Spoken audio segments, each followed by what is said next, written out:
The CBS Radio Mystery Theater presents...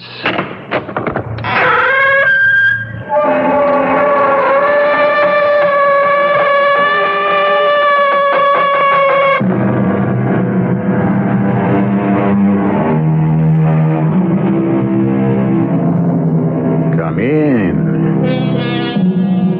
Welcome. I'm E.G. Marshall. Here to lead you through an experience which neither of us is likely to forget soon. We'll travel with people who take murder quite easily in their stride. We'll share the fear of a girl who finds herself somehow led to do and say things that are altogether contrary to her nature. In other words, we'll have an adventure.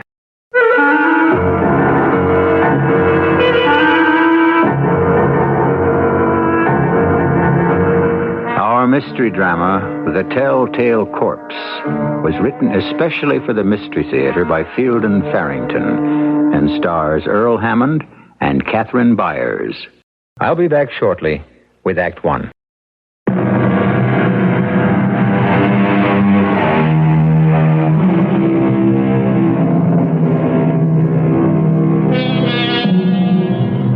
I know it isn't an original thought, but it is nonetheless true that you cannot judge a man by his outward aspects.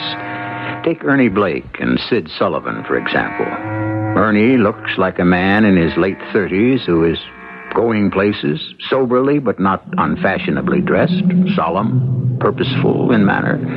Sid is a smaller and much older man, perhaps in his middle to late 60s, bent from the burden of his years, sad but wise, if his face can be trusted. Actually, they were both released from the state penitentiary only last week. Now, when we see this Aunt Grace, I do the talking, Sid. Is that understood? Is it okay if I just say howdy or pleased to meet you, just so she won't think I'm deaf and dumb? You know what I mean. Okay, Ernie, you're the brain. All right, this must be the house. 378, yeah. I wouldn't have thought it would be such a nice little place. That's not important. I don't see no bell button. So, knock. All right, now try to act like you feel bad about Tad. He was our buddy. Yeah, I know. Yep. What is it you want? Are you Tad Beatty's Aunt Grace? What's it to you? Oh, we're good friends of Tad's. We promised him we'd pay you a visit. Fact of the matter is, Tad ain't in no shape to have friends right now, good or bad. Tad's dead. Yes, ma'am, we know. We were with him right up to the end. Down at the penitentiary? That's right. We were inside ourselves, eh? We just got sprung last week. My name's Ernie Blake, and this is Sid Sullivan. What's the matter with him? Can't he talk? It's nice to meet you, ma'am. Well, come on inside if you want to. There's nothing much in here worth stealing. Just go right on in there in the sitting room. We were kind of special friends at Tad's. He gave us the key. Now, sit down. Gave you what key? Come on, you know what key I'm talking about. One of the two keys it takes to open a chest. A chest? Stored in the attic of a cottage halfway up Gooch's Peak. Half hour's drive or so from here. I ain't got the faintest idea what you're going on about. Look, take a look at this key. No, I'll hold on to it. You just take a good look and see if it don't look kind of familiar to you. So, how'd you get your hands on it? Well, we and Tad was good friends, like I told you. After he got knifed, they never did find out who done it. We stayed with him right up to the end. When he knew he was gone, he told us about the money from the bank robbery and where it was stashed. He told us about you having one of the two keys that had opened the chest and him the other one. He gave us his key, and he said he wanted us to have his half of the money. That's the way he wanted it, Aunt Grace. I was Tad's Aunt Grace, not yours. He wanted you to have his share. Yeah. We was buddies, the three of us. A likely story. Well, no matter how you got it, there ain't no getting away from the fact that you got the key. If I want to get into that chest, I gotta let you into it, too. I'll be glad to get it over with, tell you the truth. I've been paying rent on that cottage for 2 years now, till folks was getting suspicious. Didn't dare to take it this season. It'll be going to the summer folks. Yeah? Any of them moved in yet? Not that I know of, but they're due any time now. You got an automobile? No, we took the bus here. Well, I ain't got one neither. Never trusted them. You can rent one, though, down at Hank Millett's garage. I'll come with you. You just stay right here, Aunt Grace. You just make the garage fellas curious. You go down there with us. Yes, you're right. Okay, you two go down and get the car, and then come on back here and pick me up.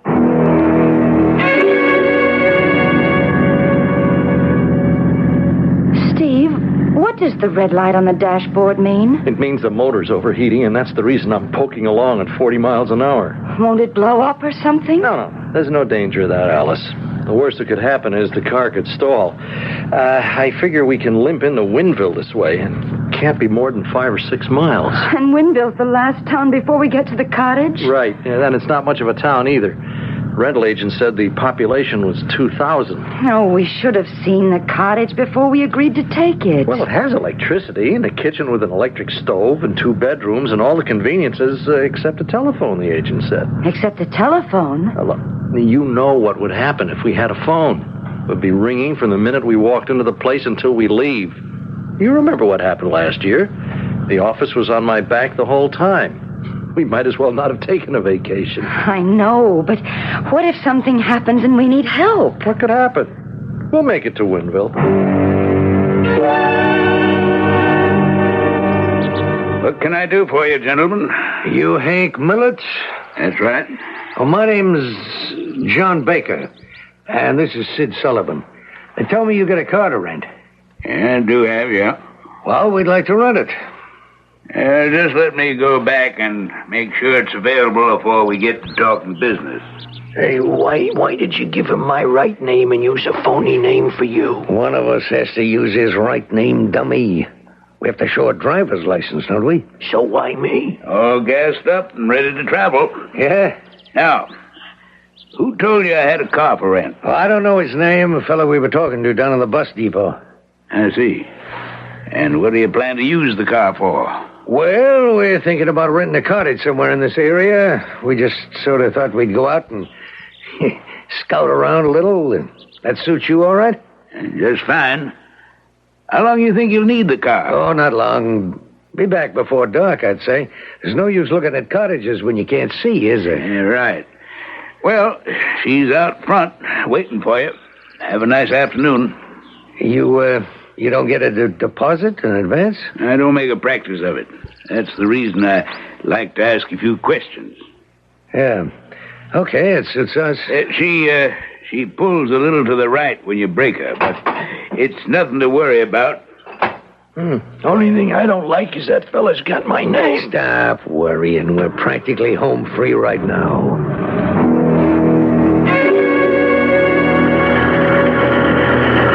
There it is, Steve. There's the garage just up ahead. Oh, a good thing, too. 1 block more and I don't think we'd have made it.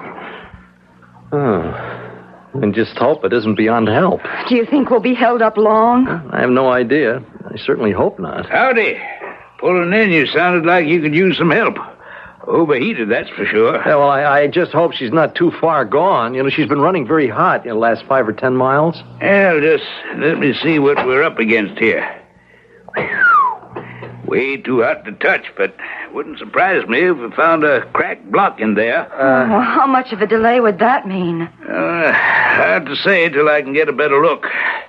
What's happened, see, is one end of that hose came loose and you've leaked out mighty near all your water. New hose wouldn't take a minute, but I'm afraid you've done more damage. Well, let's see if I can get a better look now. Oh, we should have stopped the minute that little red light went on the dashboard. Cracked block, all right.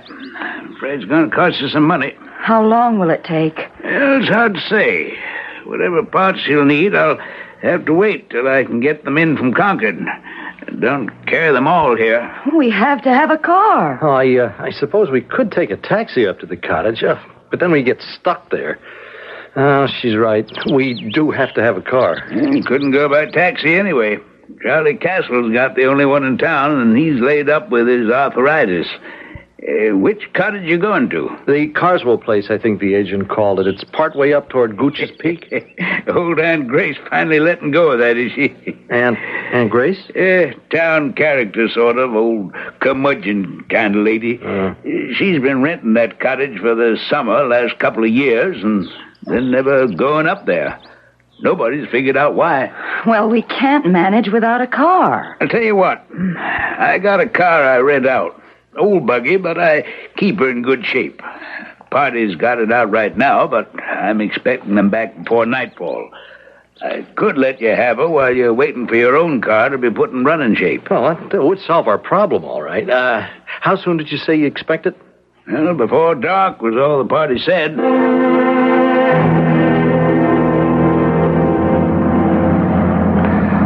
Somebody ought to trim this brush back. Well, I've been paying rent on this house 2 summers running now, just to keep the nosy summer folks away from that chest up in the attic.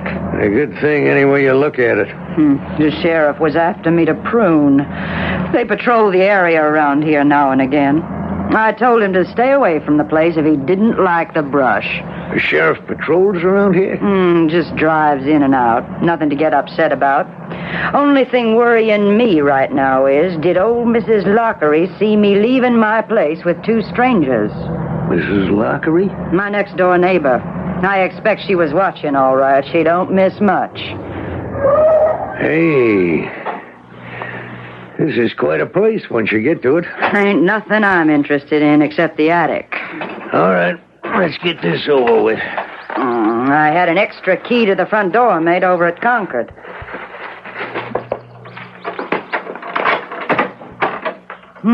Kind of musty, and there may be some cobwebs. Let's see if the summer folks had the lights turned on. Well, now, that was mighty nice of them. I wish I knew when they're expected. All the more reason to get our business over with. All right. You lead the way, Aunt Grace. I thought about moving out here last summer. Place all paid for and going to waste. But then if I'd done that, there'd be my place in town just going to waste, too. So it didn't seem worth the trouble. Just push that door open. It ain't locked. Whew. Talk about musty. Ain't been much traffic.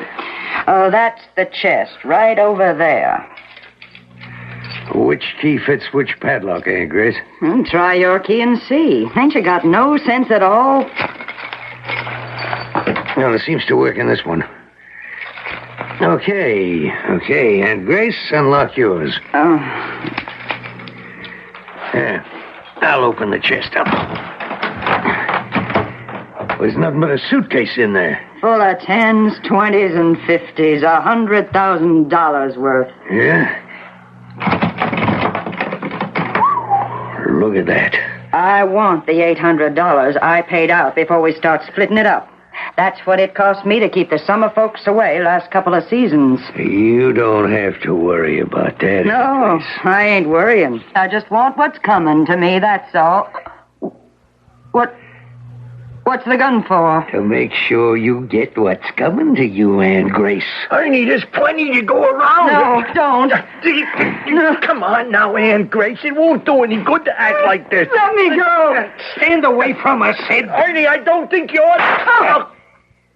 Pete's sake. Whew. She put up a better fight than Tad did.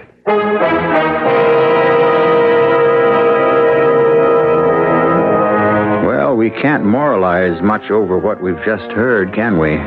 One person's greed has cost her her life. But it was another person's greed that prompted the killing.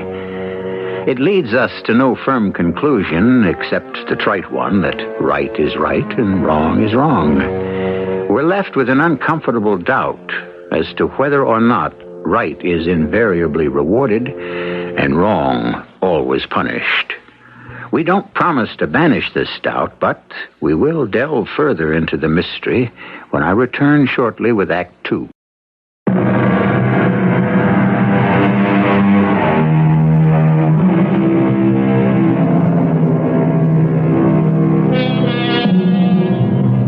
A dead body is an awesome thing. And I've often wondered why. Aunt Grace's body, for example. Only a moment ago, Aunt Grace, inhabiting the body, was a tough old lady who commanded a certain respect, granted, because of her toughness. But there was nothing in her spiritual makeup to inspire an almost reverential awe. Now, the spirit having departed, the body lies on the floor of a cottage's attic, halfway up a New Hampshire mountain, and at least one of the two witnesses to its transformation is frightened. You shouldn't have done it, Ernie. Don't be stupid. $100,000, she said, is in this suitcase. If she took half, that'd left $50,000 for us to split. 25 apiece. Now we got 100 to split, and that makes 50 apiece. Come on. Let's get the body out of here. She wasn't much of a bleeder, was she? You mean you're gonna take her somewhere else? Well, what do you think, stupid? We're gonna leave her here? Well, I don't see why not. Well, then listen close and learn something. You better believe the cops know that she's Tad Beatty's aunt. They'd never found the loot from his bank heist. They'd find Aunt Grace up here, and they know the only reason anybody'd want to knock her off is for the money. They already got her tied into that, so they start asking around. Who knew Tad Beatty in stir? Who got sprung lately? And what they'd come up with is you and me. So they better not find the body. Oh, yeah, I suppose so. Okay. You take Aunt Grace's feet. Where are we going to take her? Down to the car first. We'll stuff her into the trunk and drive till we find a good place to stash her. Don't you think we ought to take the money first, though? It's been locked up here for 2 years. It'll be okay for another 10, 15 minutes. We'll come back for it soon as we got Aunt Grace safe in the trunk. All right, take hold of her feet, Sid. Well, okay. It's going to give me the creeps, though. Oh, she weighs a ton. Yeah. All right, watch yourself backing down them stairs. I wonder why she got mixed up in the bank thing in the first place. No money, what else? She must have been pretty well fixed, though. I mean, if she could spend $800 renting this place. Well, so she was willing to spend $800 to get $50,000. Yeah. All right, watch yourself, will you? You come to the bottom of the steps. Okay. Can we put it down and rest for a minute, Ernie? She's breaking my back. A little higher, Sid. You gotta lift her a little higher. She won't fit into the trunk, Ernie. Well, we gotta double her up some. What do you think? That's a terrible way to treat a dead person. You gotta get her knees doubled up good and tight. Right. Yeah. Okay. Does it?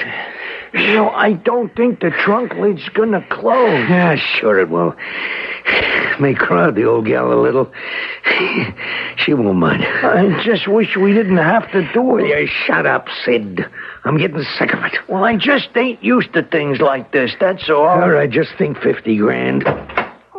All right, let's get back and get the suitcase. Old Aunt Grace won't mind waiting here for us. Ernie? Yeah? Ernie, there's a car coming up the lane toward the house. Let me see. Damn. Who you suppose it is? Didn't the old battle act say the cops patrolled this area some? I don't remember. The sheriff or somebody. That's all we need. You think they'll look in the trunk of our car? How the hell would I know? Okay, here's what we do. We'll sneak around the side of the house. We can't go inside now. You think they'll come in the house? Well, they will for sure if they look in that car trunk. This place is lousy with weeds and bushes alongside the house here. Hey, can you read what it says on the side of the car? Wait a minute. Yeah. Says county sheriff. Oh, well, we better get out of here, Ernie. And leave that $100,000 behind? They're looking our car over pretty good. Just as they don't open the trunk. Can you hear what they're saying? I can't even hear them talking. One of them's getting in our car. Must be some kind of a deputy. The other guy keeps ordering them around. Well, what are they going to do? They're going to take our car away. It looks like it. Must think it's abandoned, I guess. But she's in the trunk, Ernie. Shut up, will you? I know she's in the trunk. What are we gonna do? Hadn't we better get out of here? As long as there's $100,000 in that suitcase up in the attic, we ain't going nowhere.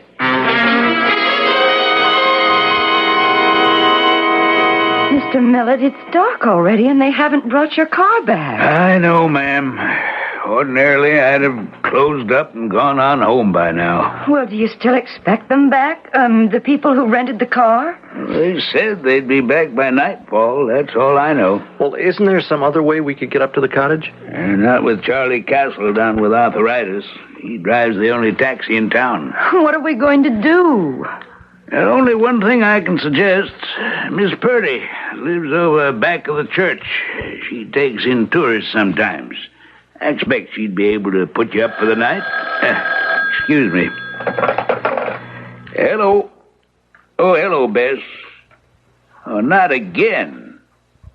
Well, looks like I'm going to have to start charging a deposit whether I like it or not. Okay, thanks a lot for calling. Yeah, I've got customers waiting right here in the office to take the car out. Yeah, thanks again. That was about our car, wasn't it? Yeah, Bess Tolliver, the sheriff's wife. She minds the office when he's out. She said they found the car abandoned in front of the...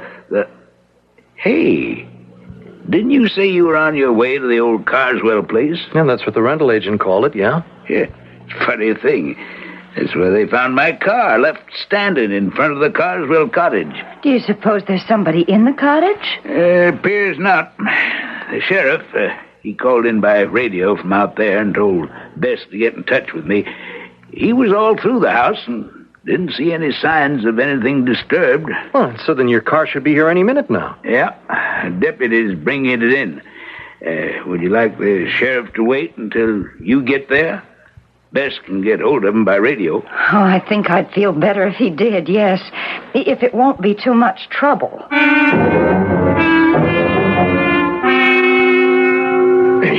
Watch out for this one bush here, Ernie. It's thorny. I tore my shirt. Yeah, shut up. I don't want the sheriff to hear you. He was up there in the attic, Ernie. I saw the light on up there. I know that. You suppose he found anything bad up there? I mean, like blood? Yeah, she didn't bleed that much. And I left the chest locked up. He didn't find nothing. Why doesn't he start his car? What's he waiting for? Well, maybe they found the body in the trunk, Ernie. You think that could be it? How do I know? I think if they found that thing in the trunk, we ought to get out of here, because that's murder. We ought to try to get clear of this part of the country altogether. I told you before, and I'll tell you once more, we ain't going nowhere as long as there's $100,000 in that chest up there.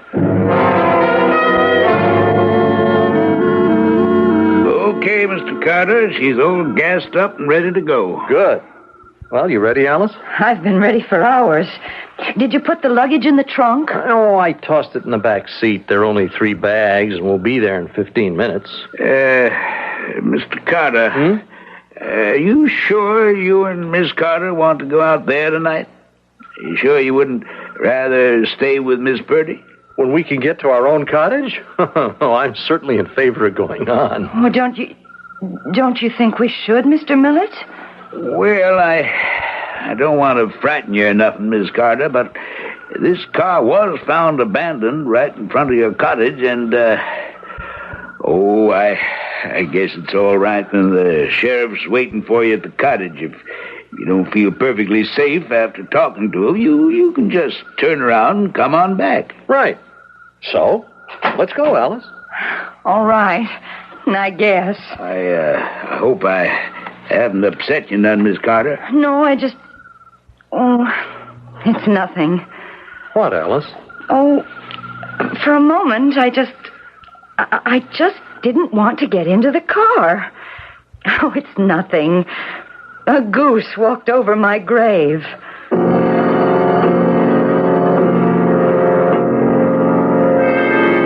That damn sheriff hasn't made a move since he got back into his car. Yeah, he's reading something, some kind of a book.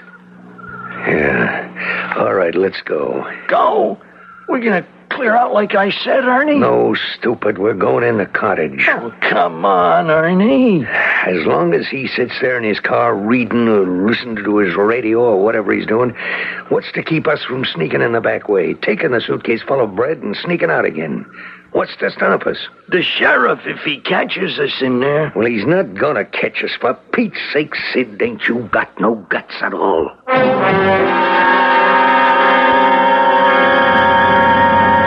You're not very talkative, Alice.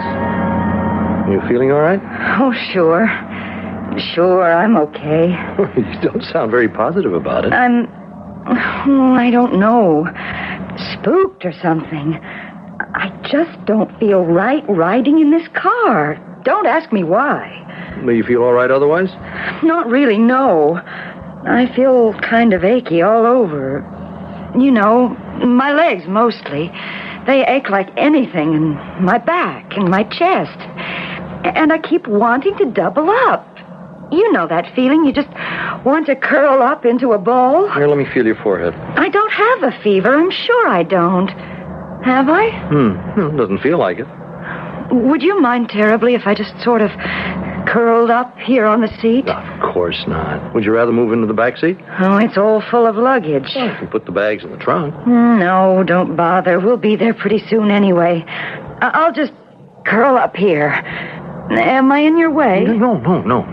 But you look awfully uncomfortable. Well, if you want to know, I am. Well, then don't stay that way. Come on, sit up. No, I'll give this a few minutes. I mean, I can't explain it, Steve. But I feel like I have to stay in this position. Like somebody's forcing me to. Who's forcing you? Certainly not me. But I don't like the sound of any of this, Alice. I think we should... Steve, turn the car around. What? Turn around. I don't want to go to the cottage. I want to go back to Winville. But why? I can't tell you why. We better go back to Winville and see a doctor. No, I don't want to go back to Winville to see a doctor. Okay. The lane back to the cottage should be showing up any time now. Can't you drive faster? I'm very uncomfortable, you know. Well, why don't you sit up straight? Of course you're uncomfortable, all rolled up into a ball that way. I've told you this is the way I have to be. Now stop nagging me about it and get us to that cottage, will you? What is it, Alice? You don't even sound like yourself. Just turn this car around and go back to that lane. What is wrong with you? You don't sound a bit like my Alice. Of course I don't sound like Alice. Why should I? Now get me up to that cottage and get me out of this car. Fast.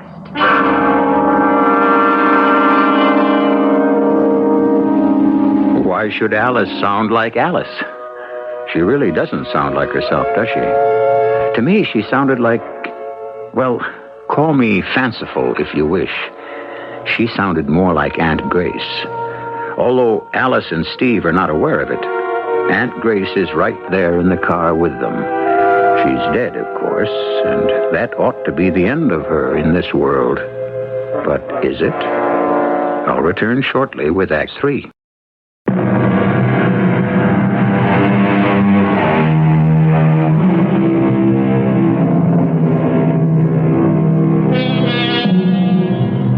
The question we must deal with is simply this. How dead does a dead body have to be? All the way dead, you say? Well, that's very true as far as our 5 workaday senses can make out. But there's a lot going on in the world around us that our senses may not perceive. Who are we, then, to say that death must be only what we make it out to be? Ernie Blake and Sid Sullivan, the 2 men responsible for the presence of Aunt Grace's dead body in the car, are still in the underbrush that surrounds the cottage. What if the back door is locked, Ernie? Then I'll pick the lock. Hold it. Sheriff's got his motor running. No, it ain't the sheriff's car, Ernie. There's another car coming up the lane. I can see the lights. Like we ain't got enough trouble already. Okay, we'll stay right here where we are and see what happens. Well, who could be coming out here? Nobody but you and me knows about the money up in the attic. Tad Beatty and Aunt Grace used to know, but they're... Shut up! And stay closer to the house in the shadows. They just pulled up in back of the sheriff's car. It looks like... Good Lord. What is it, Ernie? It's the car we had, the one we rented from that garage. it can't be. I mean, how can it? The guy rented it to somebody else. And that means nobody's opened the trunk. You mean she's still in there? Must be. They found her in there. You know damn well the sheriff's office had impounded the car for evidence, so they didn't. So she's still in there. What are we gonna do, Ernie? Hide out and wait. What else?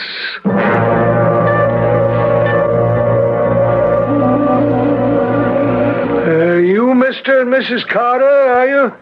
Yes, that's right. Well, I'm Sheriff Tolliver. My office radioed me that you two are on your way. Well, we thought since the car was abandoned right in front of our cottage, we'd feel better about things if you stayed around till we got here. It's a funny thing, the car being left right here in front of the cottage you rented. Yes, it's quite a coincidence. Yeah. I can't stand the smell of coincidences. I just don't trust them. Steve, Oh, yes, Alice, you feeling better? couldn't we just get in the sheriff's car and go back to Winville with him? But why should we? I don't think I'm going to like it here. Well, I suppose we could. You're perfectly welcome, of course, if that's what you want. I've been over to the house, top to bottom, and there's nobody in there.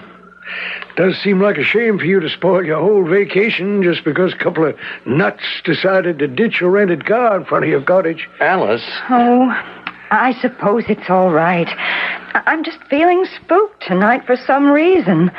Of course we'll stay. I was just being silly. Well, anything I can do for you folks before I go on back to town? I guess not. No. I'll be going then. If you should need me for anything, feel free to call on me. I'd like to know how we're going to call on him with no phone in the house. Everything's going to be all right, Alice. I'll go get the bags. Not sure I can get out of the car, Steve. Can't get out of the... Alice, you've been screaming to get out of the car all the way out here, and now you say I know, it doesn't make sense, but it seems to have changed its mind. It? Changed its mind? Oh, stop picking away at every little thing I say. Well, no. Look, come on, Alice. You're just tired of riding, that's all. Now, once we're inside... Get away from me. Get your hands off me. Alice, now, something is wrong. It wasn't you saying that. It didn't sound the least bit like you. It didn't feel like me either. I didn't even want to say it. It was like something or somebody made me say it. She looks like she's sick or something. Yeah, the way he practically lifted her out of the car, and she's not walking so good. And maybe they won't stay, huh? They'll stay. They're going to be here for 2 or 3 weeks, maybe longer. Why do things like this always happen to me? But we'll just have to go away and leave the money in there, Ernie. I mean, for now, anyway. Will you shut up about going away and leaving all that money here? But what else can we do? We just can't walk up and say, look, Mr. and Mrs. Who's, it's the loot from a bank heist. It's stashed in your attic. Would you mind if we go up there and get it? Hey, you know something? That ain't such a bad idea you got there. You're kidding. You ain't really going to go up and talk to him, are you? Not out here. We'll wait a while after he goes back in. And Sid... Yeah? You let me do the talking, you hear? You button your lip and keep it buttoned. You mean I gotta be deaf and dumb again? Yeah, that's what I'll tell them if they ask.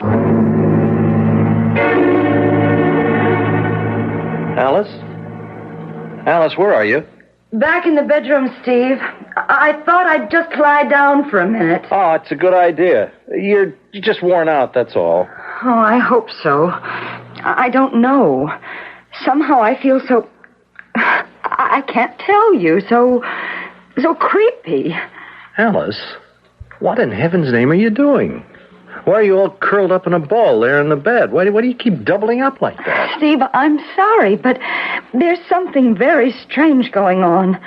I have to lie doubled up like this. That's all I can tell you about it. Steve, it's like I was in a little cramped space, all curled up this way, and there isn't room to straighten out. Like being in a closet. Oh, now that's just nonsense, Alice. Steve, It's as if somebody else is controlling me. I think we'd better get you back to Winville. There must be some kind of a doctor there, and I think you need a doctor. No, I'm not going to see any doctor. Oh, all right. Then you stay here, and I'll bring the doctor to you. Now, I'll go into Winville and get him. You're not to do any such thing. I don't want that car moved away from here. Do you hear me? What, you just can't lie there tying yourself up in knots and talking foolishness. Oh, somebody at the door. Don't answer it. You're to stay away from that door. It's probably the sheriff come back for something. He and the garage man are the only two who know we're here. Don't let them in. Don't go near that door. It is all right, Alice. What can I do for you? Well, I'm sorry to butt in on you this way, but we forgot to take one of our suitcases when we left. I don't understand. Oh, well, you see, we were the tenants in here before you took the place. We had one of our suitcases up in the attic. I can't remember how come, but we forgot to take it with us. That's them. They are the two. They are murderers. Alice, why don't you just... That one there, the young one, he killed me not more than a couple of hours ago. Shot me dead.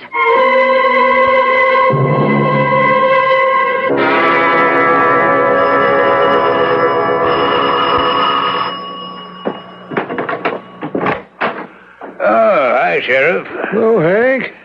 Sorry to bother you at home this way. Oh, no bother at all, Sheriff. Mrs. Lockery called you a few minutes ago. He lives out on Elm Street? That's right. Next door to Aunt Grace Beatty.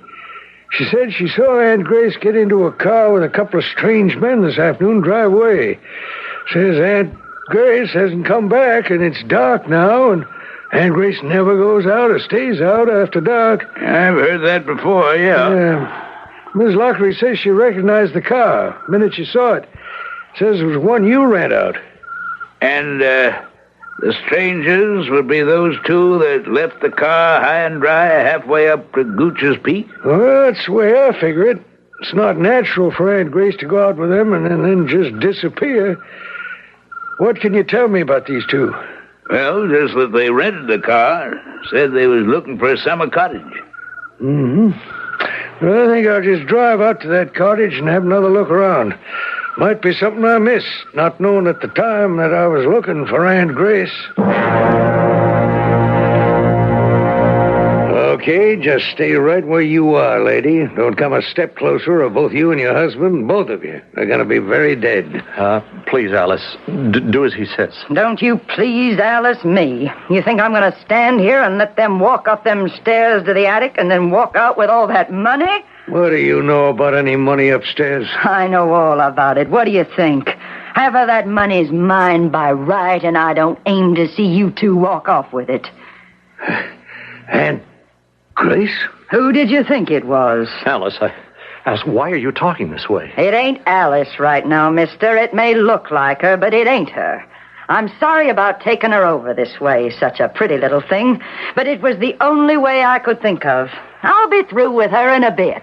Good Lord. I don't give a damn ghost, spirit, anything you want to call yourself. You ain't going to keep me away from that money. Sid, you got your gun? You see, Sid don't talk, but he can understand all right. You got your gun, Sid? See, he nodded. He hears what I'm saying. Okay, Sid, you hold your gun on these two while I go up and get that suitcase. You better give me that gun. Alice, don't do anything. Oh, Stay away from me, lady, or I'll have to... Okay, lady, I give up. Get off of me. I told you not to talk, Sid. Yeah, but how could... I don't matter anyway. All right. What I got in this suitcase, if you don't know already, I got $100,000 or money close to it, and it's all mine. You thought I was going to split with you, Sid? Yes. Well, maybe I'm a little bit sorry, but come right down to it. You're too stupid to live anyway.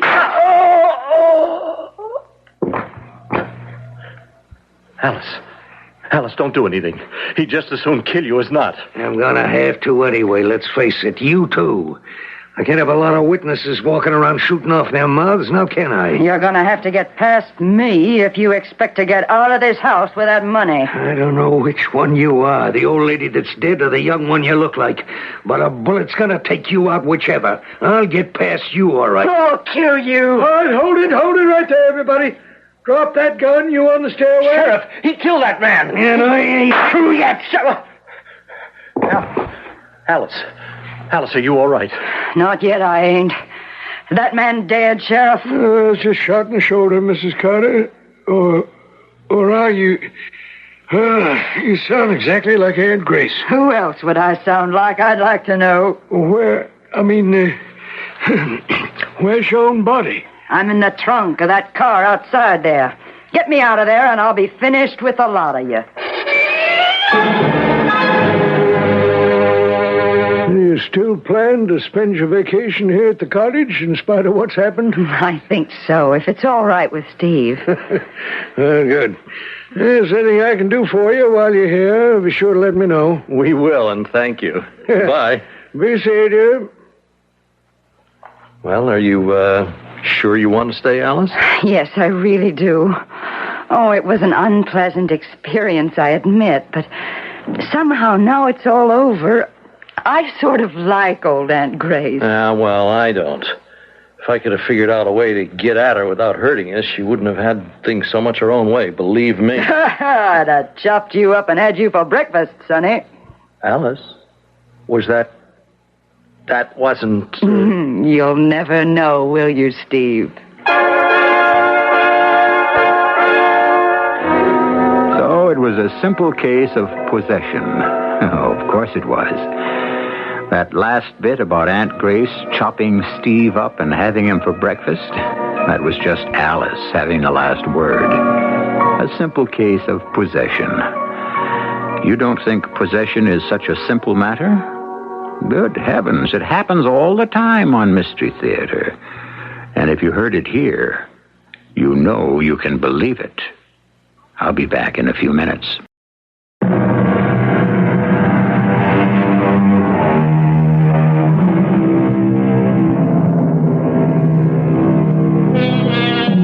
Steve and Alice stayed on in the cottage where they had had such an extraordinary experience. And the remaining 3 weeks were as peaceful as the first few hours had been terrifying. Alice got a beautiful suntan, and the fishing was so good that she has sworn never again to fry a brook trout. Our cast included Catherine Byers, Earl Hammond, Court Benson, and Guy Sorrell. The entire production was under the direction of Hyman Brown. This is E.G. Marshall inviting you to return to our Mystery Theater for another adventure in the macabre. Until next time, pleasant dreams.